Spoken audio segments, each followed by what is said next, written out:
안녕하세요. 음악 초보자님과 박사님까지 모시며 6000년의 음악 역사를 가장 쉽고 재밌게 강의하는 닥터 정 프렌치입니다. 오늘의 강의는 음악 역사와 함께하는 세계 여행 4부. 드디어 제가 94번째로 처음 방문한 나라 체코의 프라하로 여러분을 모시겠습니다. 볼타바 강이 위험있게 흐르고 있네요. 독일 사람들은 몰다우 강이라고 부르죠. 이곳의 유명한 음악가로는 나의 조국을 자극한 국민 음악의 아버지, 슬라브 민족의 리듬을 사용한 드보르작, 보헤미안 언어를 음악으로 옮긴 야나체크, 슈베르트의 부모도 이 체코 사람들이라 슈베르트의 음악에 보헤미안의 냄새가 물씬 납니다. 사람들은 이 나라를 체코, 체크, 보헤미아, 체코슬로바키아들로 이렇게 부르는데 무엇이 맞을까요? 지금의 체코는 고대 로마 시대부터 1948년까지 2000년 넘게 보헤미아로 불려졌습니다. 그런데 세계 제2차 대전이 끝난 후 보헤미아의 도시 체코와 슬로바키아가 각각 공산화되었고 결국 보헤미아 전체가 공산화되면서 체코슬로바키아가 된 것입니다. 1989년 그 공산당을 싫어요. 전국 학생들이 그냥 대혁명을 일으키면서 41년 만에 공산 정권이 박살나고 1993년에 체코 리퍼블릭이 탄생한 것입니다. 프라하에서 유명한 다리 몰다우 강이 흐르는 카랄 브리지를 가볼까요? 제가 묵은 호텔에서 10분 정도 걸으며 이 가는 길에 뭐 오일장도 구경하고 스트리트 푸드, 파머 마켓도 구경하자니 막 눈이 바쁩니다. 보통 풍경을 보려면 날씨가 좋아야 하지 않습니까? 그런데 이 카랄 브리지는 날씨가 나쁠수록 신비스러운 풍경을 만들어냅니다. 프라하 사람들은 이렇게 말하죠. 프라하를 제대로 보려면 새벽 안개 속이나 비가 올 때 보시오. 정말 안개 속과 그 비가 올 때 봤는데 마치 인상주의 모네의 한 뷰의 그림 같기도 하고 으시시시 중세기 드라큘라 백작의 집으로 가는 느낌도 납니다. 14세기 때 보헤미아 왕 카를 4세는 이 다리를 건설하기 전에 점쟁이들을 다 모았습니다. 여봐라, 카를 브리지에 재수 좋은 숫자로 이 다리의 생일날을 정하려고 하노라. 전하, 1957년 7월 9일 새벽 5시 31분인 줄 알아요. 이 숫자를 전부 나열하면 거꾸로 해도 같은 숫자가 아닙니까? 가운데 숫자 9는 우주의 중심, 좌우 대칭 숫자는 이진법으로 우주의 질서, Nature of Motion을 의미하며 이 달의 건축은 점쟁이 말대로 정확히 그 시간에 탄생했습니다. 음악에서 심표는 언제부터 사용하게 되었을까요? 14세기까지 단선율 그레고리안 찬트는 심표가 없이 그냥 짧게 끊어주는 기호는 있었습니다. 그러나 긴 심표는 14세기부터 사용되는데 이 다리의 무시무시한 사건과 관련이 있습니다.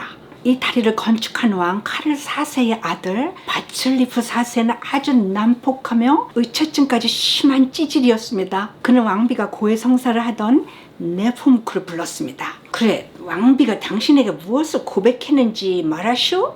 어떤 놈이오? 배하, 소인은 고해성사를 말할 수 없으며 차라리 개에게 말하겠나이다. 성요한은 입에 지퍼와 자물쇠를 걸었습니다. 내라고 개? 뚜껑이 열린 왕은 이 칼을 브리지 위에서 그를 화형시킨 후 몰다우 강 아래로 던져버렸습니다. 성 요한 네버무크는 강이 범람할 때 익사했노라 하고선 기록했죠. 그 이후 캐톨릭 사제들은 고해성사를 침묵의 신성함이다 하며 파즈라고 부르게 되었고 14세기부터 악보에 긴 심표가 등장, 역시 침묵의 신성함으로 다루어지며 파즈라고 부르게 된 것입니다. 미국에서 교수들에게 그 악기 레슨을 받거나 또 지휘자를 이렇게 따를 때 Please take time in the pause 이런 말을 자주 듣습니다. 이 뜻은 쉬는 곳에서 서두르지 말고 음악적으로 호흡을 하라는 뜻입니다. 레슨 받다가 고해성사하며 잘못한 거 다 부르라 하는 거 아닙니다. 17세기 바로크 시대에 일어난 무시무시한 일. 보헤미아 왕 페르디난드 2세는 캐톨릭을 거부하면서 종교개혁으로 반란을 일으킨 이 보헤미아 시민들의 목을 전부 쳐가지고 이 다리에 지나가는 사람들 모두가 볼 수 있도록 10년간 다리 입구 이 탑에 주르르 걸어 놓았습니다. 현재 카를 브리지 위에 있는 그 멋진 동상들은 체크의 역사적 그 성인들이며 많은 음료 시인들이 이 다리 위에서 시를 짓고 예술가들은 안개 낀 이 다리를 화폭에 옮겼으며 음악가들은 이곳에서 즉흥적 악상을 떠올리며 명곡을 작곡했죠.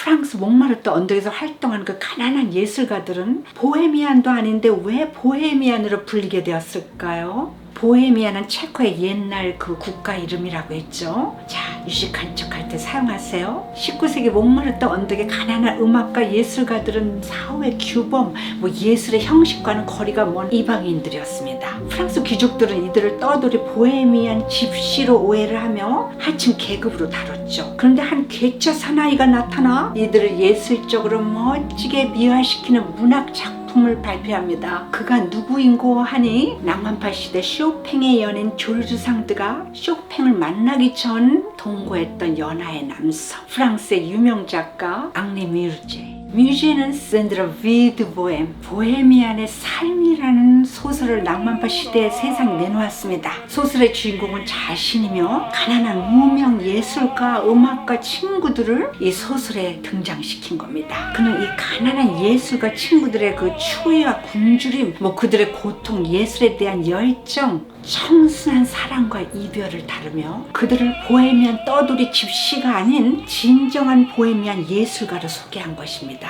그때부터 보헤미안이라는 이 단어는 자유로운 영혼을 가진 예술가들의 상징적 그 캐릭터가 된 것입니다. 푸치니의 오페라 라보엠이라고 들어보셨죠? 그 오페라가 바로 뮤제의 소설을 기초로 한 것이며 라보엠은 바로 상징적인 보헤미안이라는 뜻입니다. 그 이후로 몽마르트 언덕은 자유, 예술, 강기가 섞인 예술 실험실이 되어가지고 방고흐, 드뷔시, 라벨, 사테, 피카소, 스트라빈스키, 모딜리아니, 에밀 졸라 예술가, 음악가, 문학가, 신 모두 몰려들기 시작한 겁니다. 저희가 투숙한 어거스틴 럭셔리 컬렉션 호텔은 원래 중세기 수도원인데 호텔 메리아시 수도원을 계속 유지하겠다 하는 조건으로 구입했고 현재 호텔과 중세기 수도원이 함께 존재하는 곳입니다. 유럽에는 이게 중세기 성이나 수도원을 호텔로 함께 쉐어하는 경우가 꽤 있습니다. 창문을 열면 프라하의 빨간 지붕들이 보이는 너무 아름다운 수도원 호텔이며 수도원과 호텔이 잘 지내고 있길 바랍니다.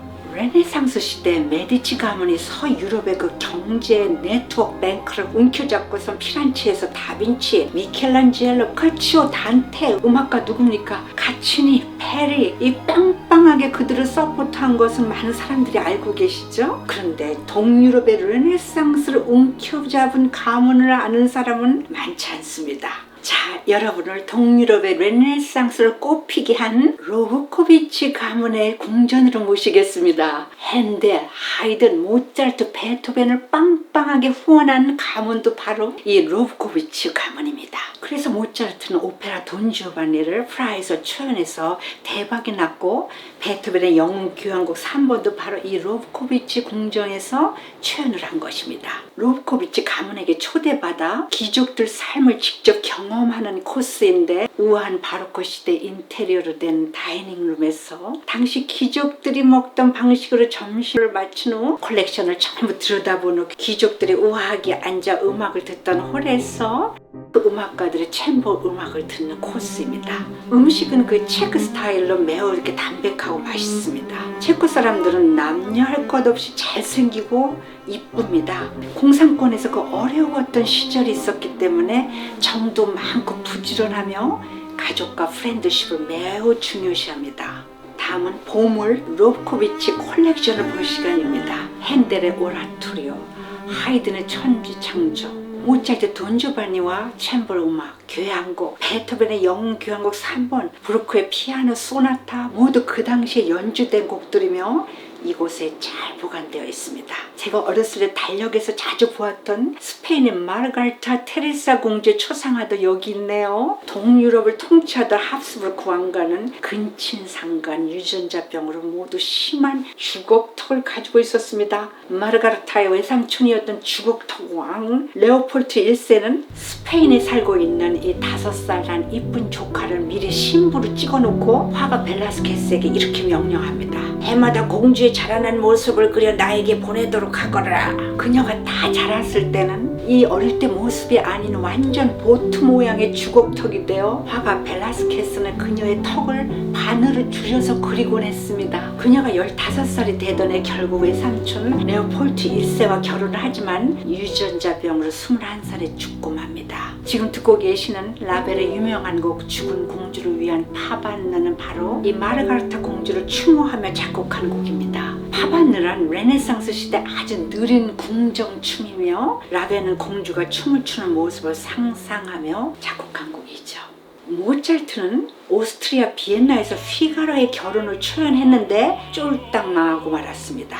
로코비치의 든든한 서포트로 오페라 돈 지오바니를 프라하 에스타테스 극장에서 초연을 했는데 대박! 게다가 교향곡 소나타 실내악 등 연주만 했다면 승승장구. 프라하 시민들은 모차르트 마니아가 되어갔습니다. 비엔나 사람들은 음악도 모르면서 우아하게 앉아서 부채질만 하는데 프라하는 서민들까지 음악 수준이 높고 날 매우 사랑해줘. 답례로 곡을 하나 써줘야지. 이것이 바로 프라하 교향곡 K504번입니다. 찰스 브리지를 건너 몇 분간 이렇게 걷다 보면은 올드 시티 안에 중세기 건물 시청과 역사적 광장이 나타납니다. 600년간 예술가, 시인, 유명인들이 거닐던 광장이며 360도가 모두 역사적 건물이자 아트입니다. 이 중세기 시청 건물에는 천문학자와 시계곡이 이렇게 합작으로 만든 천문 시계가 달려있어 많은 여행자들이 이것을 보러 옵니다. 재미난 것은 1시간마다 이 뻐꾸기 시계처럼 생긴 창문이 열리면서 45초 동안 예수의 12제자가 그 창으로 한 명씩 지나갑니다. 계몽주의 사상가로 서로를 존중했던 베토벤과 괴테는 서로 늘 만나고 싶어 했습니다. 베티나 폰 아르넴은 베토벤과 괴테를 동시에 사랑한 여성입니다. 1812년 그녀의 주선으로 드디어 두 사람은 이곳 보헤미아의 테플리체 온천에서 만났습니다. 둘은 며칠간 함께 온천도 즐기고 주변에 산책도 하면서 카페에서 대화도 많이 나눴기에 가까워질 줄 알았는데 아주 불쾌하게 헤어진 후 다시는 만나지 않았습니다. 괴테가 베티나에게 보낸 편지입니다. 베티나, 난 며칠 동안 이 아름다운 보헤미아 온천에 머물며 천재 베토벤을 만난 매일 산책을 했네. 그런데 대실망을 했어. 그는 귀족들 앞에서 모자를 벗고 인사도 하지도 않으며 오히려 뒷짐지고 그들 앞을 당당히 지나가더군. 내가 귀족들에게 모자를 벗고 인사하자 위대한 예술가들은 속된 귀족들에게 굽실거릴 필요가 없다며 날 망신을 줬어. 입은 엄청 거칠어 망신스러워서 혼났네. 베토벤은 그녀에게 이렇게 썼습니다. 베티나, 당신 덕분에 대문호 괴테 양반을 보헤미아에서 만났어. 위대한 작가지만은 권력 앞에서 비굴했으며 젠장 궁정에서나 어울리는 개뿔 매너만 찾아서 어찌나 불편하든지. 그녀는 베토벤의 거친 표현을 잘 다듬어 세상에 내놨습니다. 아이러니하게도 괴테가 만난 여성들은 거의 평민 여성들이며 입이 아주 거칠고 솔직한 베토벤에게는 귀족 여성들이 줄을 섰습니다. 올드타운 광장 카페 식당에 자리를 잡았습니다. 신선하고 뜨거운 생선 요리에 감자 요리가 곁들인 점심과 비엔나 커피를 마시며 지나가는 사람 구경을 했습니다. 1805년에 나폴레옹이 오스트리아를 점령하자 오스트리아 귀족들은 슬슬 이 프라하로 빠져나와 이곳에 앉아서 노닥거렸고 비엔나 커피가 이곳에 깊게 자리했습니다. 두 사람이 실컷 먹었는데 55불 정도 나왔습니다. 이런 중심지의 가장 가운데 자리 잡은 식당에서 55불 정도면 아주 싼 편이죠. 사람들은 94나라 방문 중 어디가 가장 좋았냐 하고 묻습니다. 각 나라마다 풍습과 음식, 생김새가 달라서 모두 아름답지만 그 중에 인상 깊었던 10나라를 남기며 프라하는 한 달을 있고 싶은 나라였습니다. 음악 역사와 함께하는 세계여행 4부작 재밌게 봐주시고 정성스러운 댓글, 구독, 좋아요, 공유에 대단히 감사드립니다. 가장 쉽고 재미나게 강의하는 6000년의 음악 역사 곧 다음 강에서 뵙겠습니다. 바이.